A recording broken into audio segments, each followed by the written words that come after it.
So this week, we will see the 14th running of the American 700, but this time without ARCSAW sanctioning.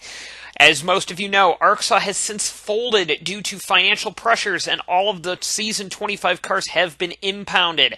However, that does not spell the end for the American 700. The Auto Club Speedway track officials have decided to hold the race on their own. Bunch of ARCSAW Elite Series teams are deciding to run their old model cars with some upgrades to them, and some manufacturers have decided to bring their own cars as well. We only have an entry list of 42 cars, so everybody that's entered into the race will get to start the race. With that being said, this race is a little bit different than the typical American 700 in the past. And this actually came from the ARCSAW sanctioning body back when ARCSAW ran it, and the Auto Club officials decided to run with it. This year, the race will be split into 3 segments. The first 2 segments will be 125 laps apiece, and the third segment will be a 100-lap dash under the lights. The way that this is going to work is, if you are, all 42 cars will start segment 1, obviously, and go for 250 miles. All cars that are either out of the race or more than 1 lap down will be eliminated after the 250-mile mark, or cars that are not deemed to be able to be fixed within an hour-long break in between segments 1 and 2. Segment 2 works very much like Segment 1, in which it will be 125 laps with the all cars 2 or more laps down getting thrown out of the race. And then, predictably, the remaining cars will all go get their... If you're a lap down, you'll get your lap back, and then you will be moved on to the third and final segment of the race, which is 100 laps. With that being said, also, damage, like I said, you will have 1 hour to fix whatever damage is wrong with your car as well. So, teams will be very aggressive about that. Because of the lack of ARCSAW sanctioning this year, the field's basically wide open amongst these 42 cars. I think every one of these 42 cars could theoretically win this race, and that is something that we are not used to seeing, where all 42 cars could theoretically win the race. Coming up now will be the qualifying session for the American 700. Unlike typical American 700s, where we've had a knockout qualifying session, this one is only going to be a straight-up session where all 42 cars are going to be out there and the fastest car will win. So this 30-minute session will be quite interesting for the drivers and teams to try and get their qualifying order down. So coming up now is highlights from that qualifying session.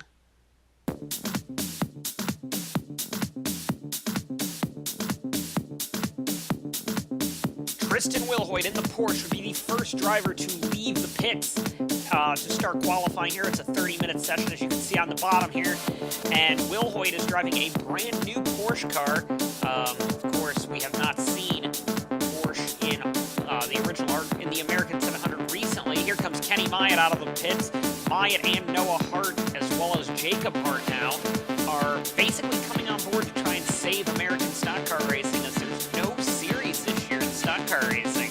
So this race is meaning a lot to them. There's Victor Vadam coming out of the pits in his normal 30 car, Tyler Saber in the 441, and Stephen Thompson coming out. There's DJ Curtis in a prototype Honda. Honda's bringing some old cars and some new cars. Well, actually, Petronas Honda's brought, the old Petronas Honda team has brought some of their older cars, and that is a developmental Honda there with DJ Curtis. So I'm interested to see what DJ is going to do there.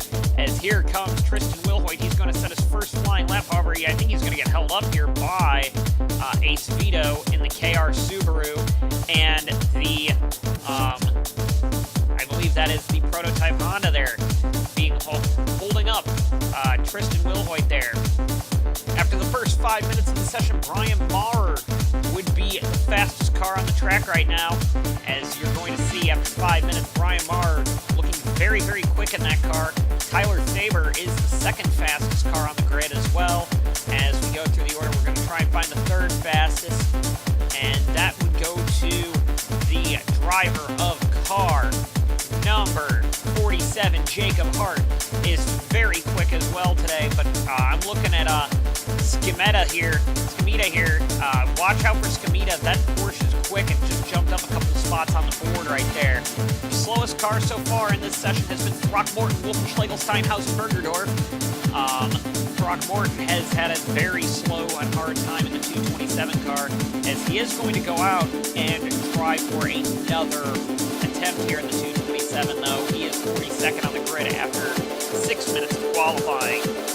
Kenny Myatt now has jumped up to third fastest in the order right now, with his daughter Madeline Myatt right in front of him.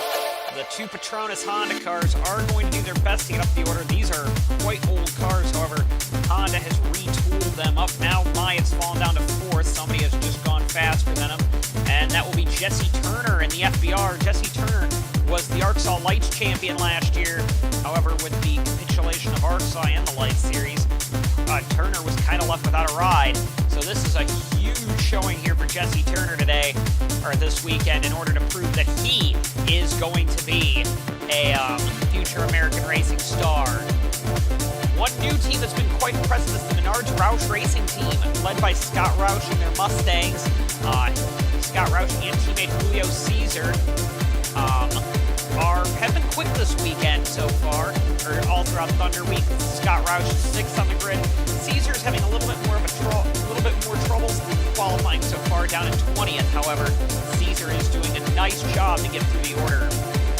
One driver that's surprisingly slow so far in this session has been Noah Hart. Hart is down in 30th position right now in qualifying. However, he is working with Allie Nelson in the Porsche to try and get a little further up the grid here. However, he doesn't have a lot of drafting in front of him. And I think after a new set of tires, Noah Hart could be able to do something. There's Nikki Christensen as well in the GoDaddy car.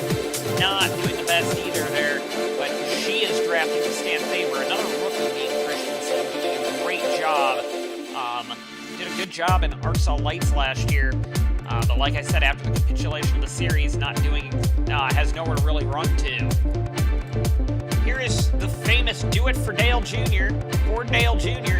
He is doing a pretty good job up to 15th on the grid. He was 25th in the Camaro. He has a specialty FEI car, the Ford Dale Enterprises team brought some older models from Mauer and just from Mauer. And Fordale has a brand new Camaro under the hood there.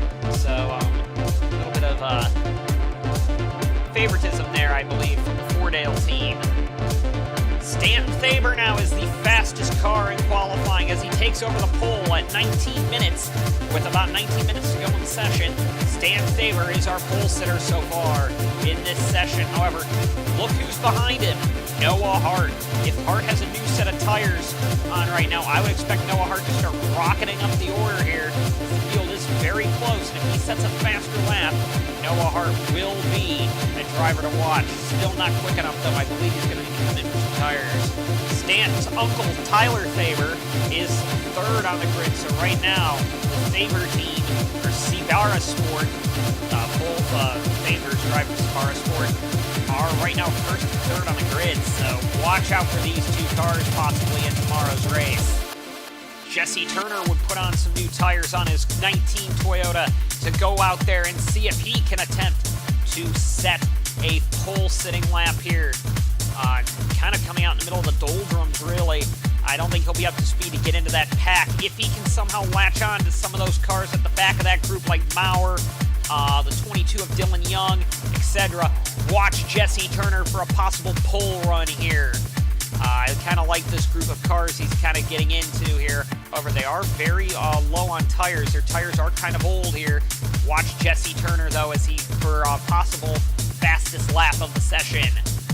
Jesse Turner now is on a really quick lap here. However, he was going to get held up by cars, I believe, slower than him in front of him. If he can somehow just keep his foot into it and not get held up, he might set a quick time here. However, no, these cars are slow and hold him up.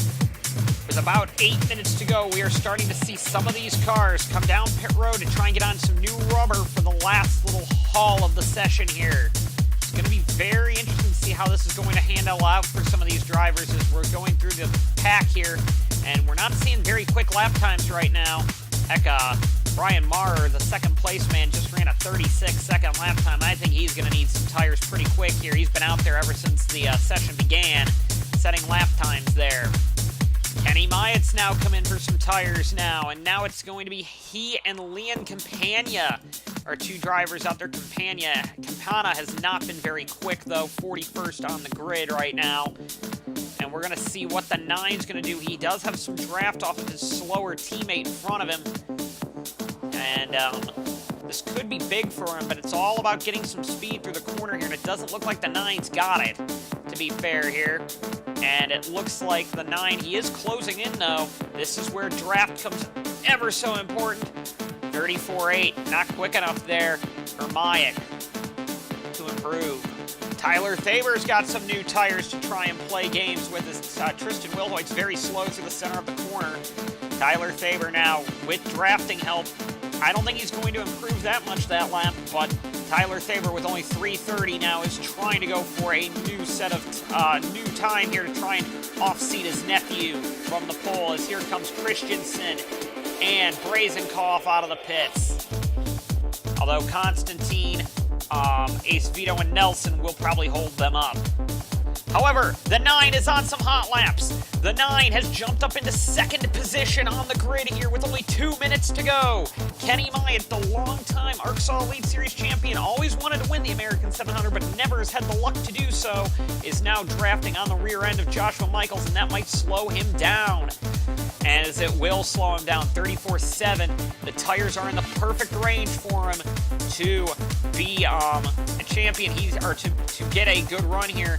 We're looking for Tyler Thaber here. Ooh, this is a bad pack here. That's Matty Myatt and a bunch of others trying to go around here. This could end in tears for a lot of drivers if they are not careful. Or I guess this is kind of your practice for the race, really, because the race is going to be run like this, quite frankly. Is Mar going to try 4 wide? Apparently they're going to try 4 wide. Surprised that didn't end worse than it was. Kenny Myatt is done, it looks like here, unless he's going to try and get a quick change of tires to maybe go for the pole again here. I don't think it's going to work out well, though, for him. I think he's going to call it quits and stay on for second, hopefully, for his sake. Also, the pole sitter's in the pits as well. He's pretty certain he just got the pole pretty easily there. Myatt's a couple hundredths off of him there. However, Stan Thaber would not be denied for the pole. Stan Thaber is your pole sitter. Kenny Myatt second. Brian Maurer third. Tyler Thaber will start fourth. Jesse Turner fifth. Great to see Jesse Turner there.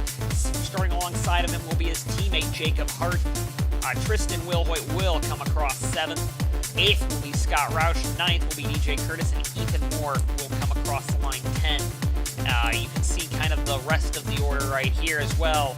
But we will have a more detailed rundown of the starting grid at the American 700 tomorrow. We'll see you then.